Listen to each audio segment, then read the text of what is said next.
few days ago, I fell down a deep, deep rabbit hole.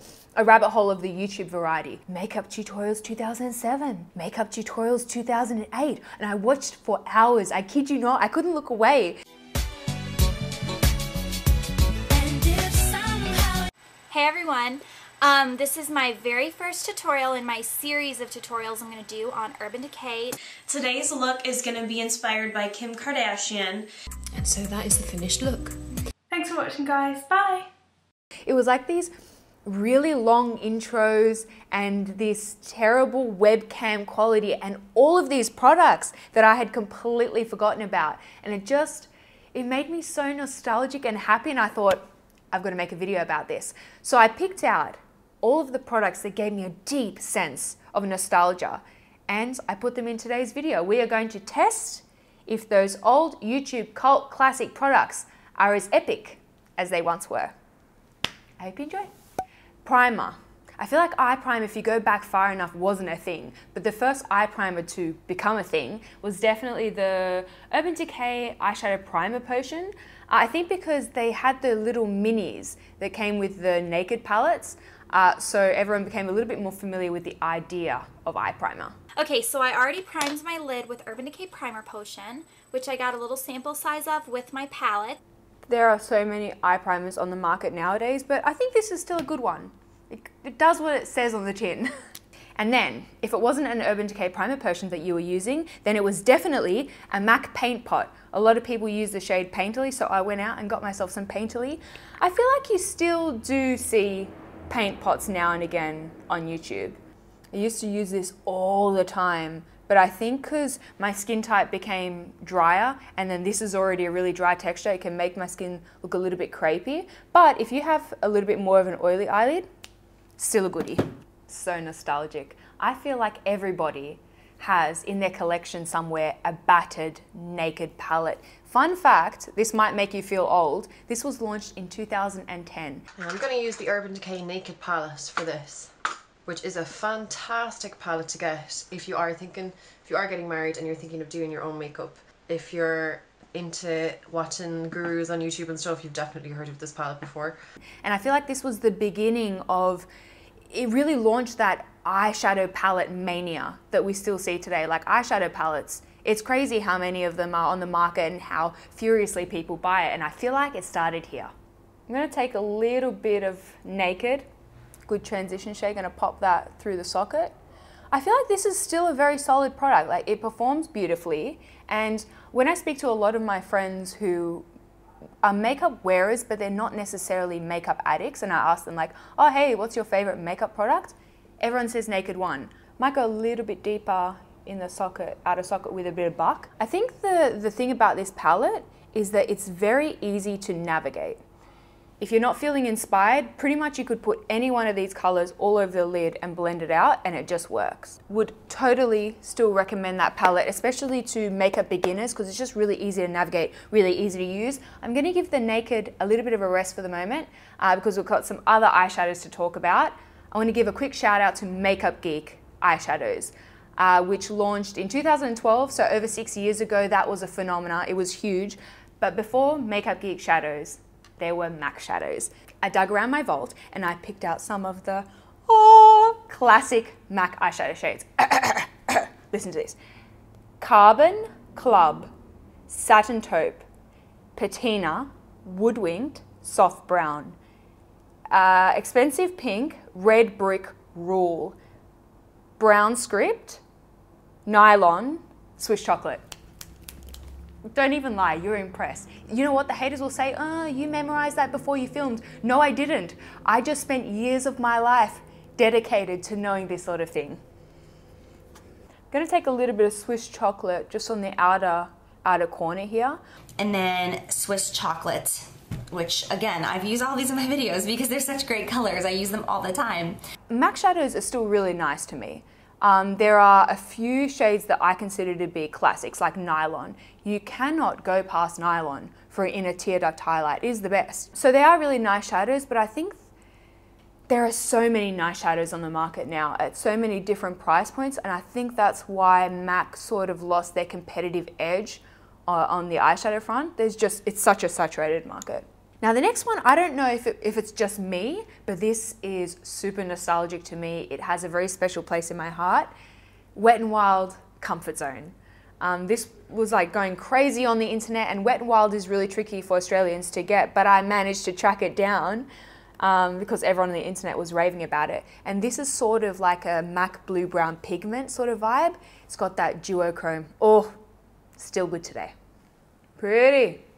And then I'm going to put this sort of rose gold shade on the inner half of the lid. I actually think that I did a video on my channel using this palette in a very similar placement. Nothing says OG makeup tutorial like NYX Jumbo Pencils, you guys. Whoa! The NYX Jumbo Pencil in the color Milk. One swipe. One. Yeah. I was amazed when I saw these. They look like this. It looks a little bit like this, you guys. These are really old. I don't know if I should put these on my eyes. Jokes. I live on the wild side. Alright guys, so you're going to take your NYX Jumbo Pencil in Milk and you're going to put it all over the lid so that your eyeshadows pop. Another very important eyeshadow to mention in this video, I don't think I have it in a single any longer, but I do have it in a palette. And of course, I am talking about Stila Kitten, which is a champagne eyeshadow that was catapulted into cult status for reasons unknown. I mean, it's a pretty eyeshadow, don't get me wrong, but I'm just not sure that I would call it revolutionary. I am going to put that around the tear duct. Maybe I take that back. That is a very pretty champagne shadow. All right, let's move on to eyeliner. So in a lot of the videos I watch, especially the early UK videos, so your early Pixie Woo and earlier Tanya Burr stuff, they used a lot of the Bobbi Brown gel eyeliner. I have this in the shade Patina Ink. I use this all the time. I love it. Just gonna pop a little bit of that across the lash line. Patina Ink is a really nice shade when you want to wear eyeliner, but you want something that's a little bit more forgiving than black, and perhaps you've had a little bit too much caffeine. It's like, you cannot stuff this eyeliner up. More often than not, I saw pencil liners on early YouTube videos. So I have here two old school pencil eyeliners. The first is the Urban Decay 24/7 Glide On Pencil. And again, I'm using Urban Decay's 24/7 pencil.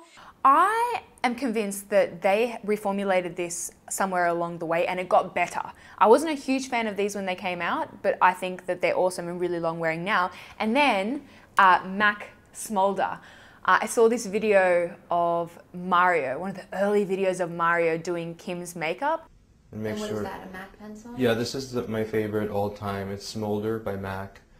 I really like Smolder, but it's definitely a look, by which I mean it's a kind of product that doesn't set. It's meant to remain malleable and smudgy, which can create some really cool looks, but it's not one that's really known to last the longest. All right, let's talk lashes. So I think the lash style nowadays tends to be really dense and fluffy, whereas back then, it was all about the Demi Wispies, man. This is a pretty natural pair of lashes. In fact, I wore them the other day. They're still something that I keep in my collection at all times. They're good, solid, natural lashes. Let's move on to the base. So it's really funny, actually, a lot of the videos that I watched, the beauty guru would say, I don't really believe in primers. And then over the years, primer became increasingly popular, and now I feel like you'd be hard pressed to find a makeup tutorial that doesn't use primer. So there wasn't a whole lot of primer, but there was a little bit of the old Benefit Porefessional, which is still around. A lot of people still use this on YouTube. I'm gonna pop a little bit of that on my nose. The other primer that I saw a little bit of that I actually don't have in my collection, but it's so nostalgic, the, what's it called? Smashbox. The Smashbox Photo Finish Primer, which is another kind of thick, silicone heavy smoothing primer. Oh, I saw a lot of that in my research. Oh, those are the days. Okay, onto foundation. So some cult classic old school YouTube foundations that might give you a little bit of nostalgia. The MAC Studio Fix, there was a fair bit of that, you know, throughout my research. Also the L'Oreal True Match. If you are an old school Lauren Beauty subscriber, then you will definitely remember her and her True Match. Then I'm going to use my L'Oreal True Match, my baby, and pump that, or try to pump that onto my little palette thing. The NARS Sheer Glow, Tanya Burr subscribers perhaps. And then there was quite a bit of Luminous Silk here and there. So today I think I will wear, I haven't worn True Match in a while. Let's do that. Boop, boop, boop, boop, boop. I'm just going to bounce that in with a Beauty Blender, which I think deserves a moment. Don't you? The Beauty Blender, the original was the pink, invented in 2007. But my favorite is the white because the pink kind of bleeds a little bit. Some people say that it's meant to bleed because that's when you know when to replace it. That kind of strikes me as a little bit ridiculous. I don't want my sponge to bleed, but anyway, what do I know? No, but truly, looking back, I see that Beauty Blender revolutionized makeup application. Who would think that a makeup sponge could become so iconic? Concealer wise, this is crazy. So 2007, 2008, I'm watching these tutorials. She does a foundation and then she does a powder. Like, did you put on the concealer but not say so, or did you? And after watching about 50 tutorials that follow this sequence, I gathered that they use the foundation under the eyes. But I don't remember that. I vividly remember MAC Studio Fix concealers. Okay, I'm going to go under my eyes with some Studio Finish concealer by MAC. But after that one, there was this one, the MAC Pro Longwear. I've not seen anyone use this for years, but the pump is still as annoying as it ever was. You try to do it very slowly, and then the thing just erupts onto your hand. Enough concealer for 5 faces. So before the Tarte Shape Tape, there was the Urban Decay Naked Concealer. And before the Naked Concealer, there was the NARS Creamy Radiant Concealer. And before the Creamy Radiant, there was MAC Pro Longwear.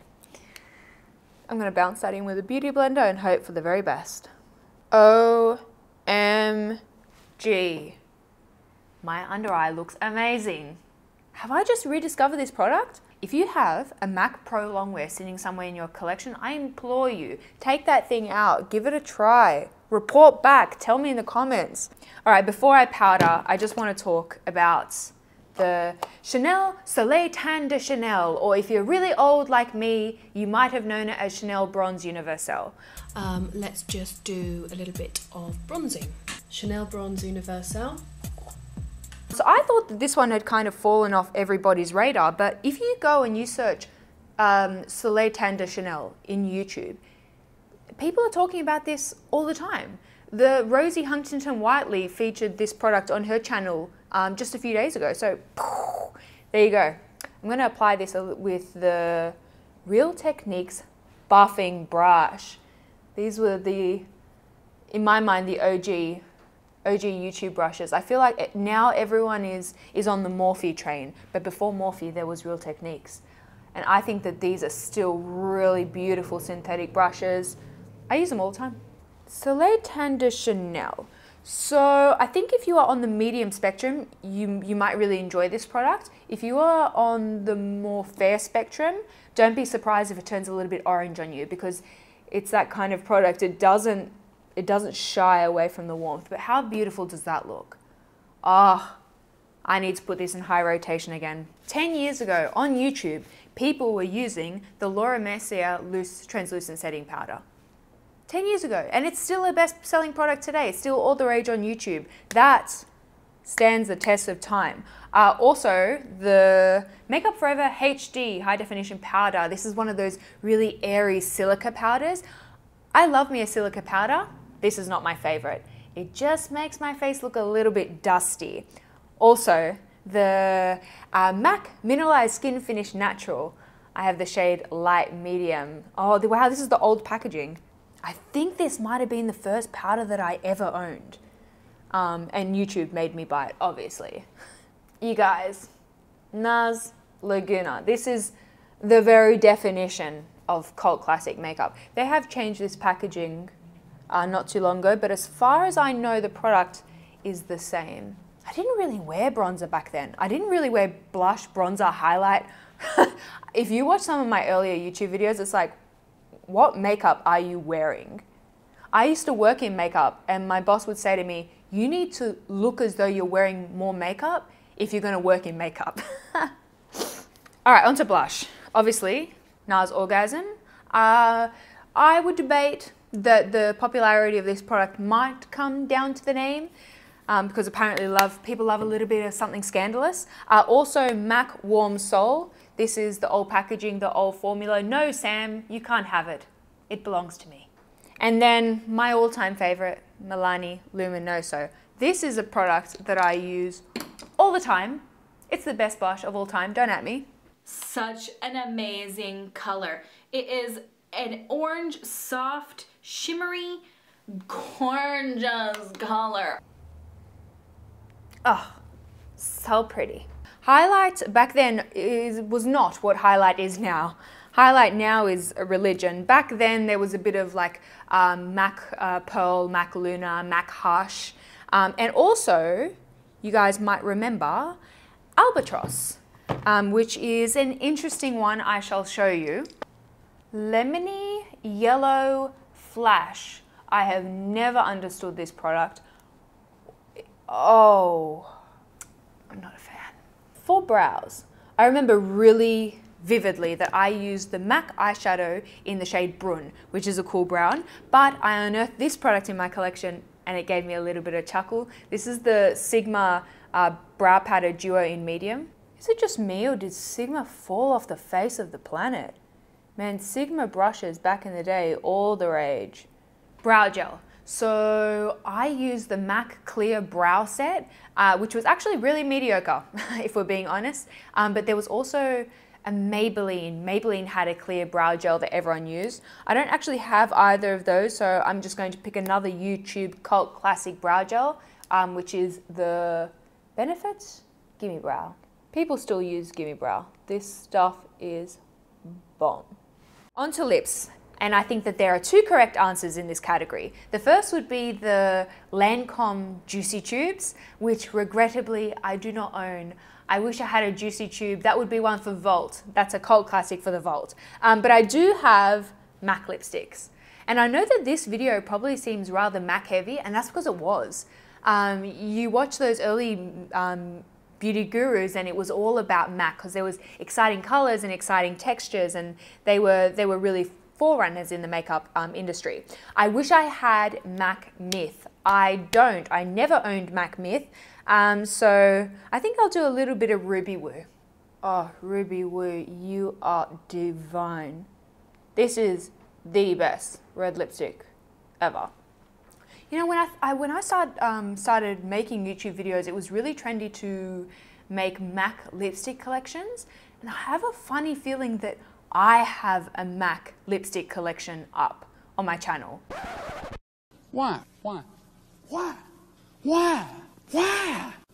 I really hope that you guys enjoyed this video. I know as I was researching and watching all these super old tutorials, I realized that I had this permanent smile planted on my face, and it was just super nostalgic, and it took me back to all those years when I like poured over YouTube, just desperately trying to learn as much as I could about makeup. Yeah.